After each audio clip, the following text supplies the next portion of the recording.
মোডেং নামের একটি বাচ্চা জলহস্তী নিয়ে থাইল্যান্ডে রীতিমতো হইচই পড়ে গেছে। স্থানীয় ভাষায় মোডেং শব্দের অর্থ নিত্যরত শকর।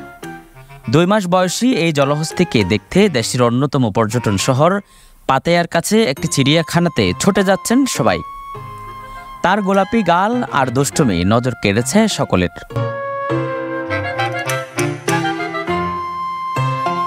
থাইল্যান্ডের রাজধানী ব্যাংককের পূর্বে অবস্থিত এই চিড়িয়াখানায় মোডেং এর দৈনন্দিন কর্মকাণ্ড নিয়ে ভিডিও পোস্ট করার পর থেকেই দর্শকদের মধ্যে প্রবল আগ্রহ সৃষ্টি হয়েছে।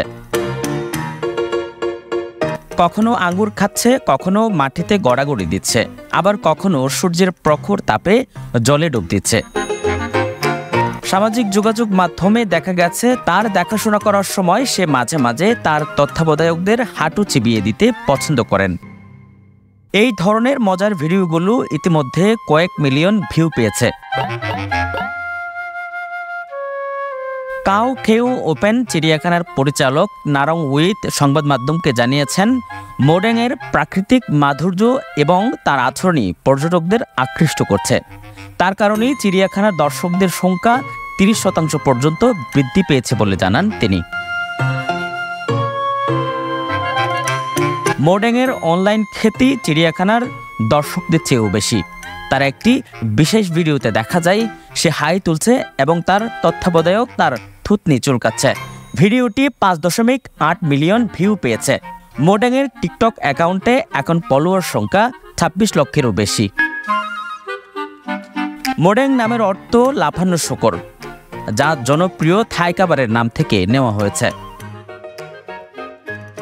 আফ্রিকার পশ্চিমাঞ্চলে বেনি জলহস্তী পিগমি হিপ্পো পাওয়া যায়, তবে বর্তমানে বন্যপ্রাণীতে এদের সংখ্যা মাত্র 2000।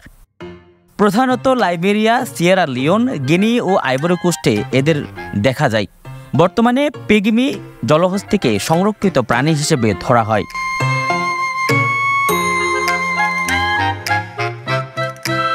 মোডেংকে দুষ্টুমি করতে দেখতে চাইলে সকাল 8টা থেকে 9টার মধ্যে যেতে হবে চিড়িয়াখানায়।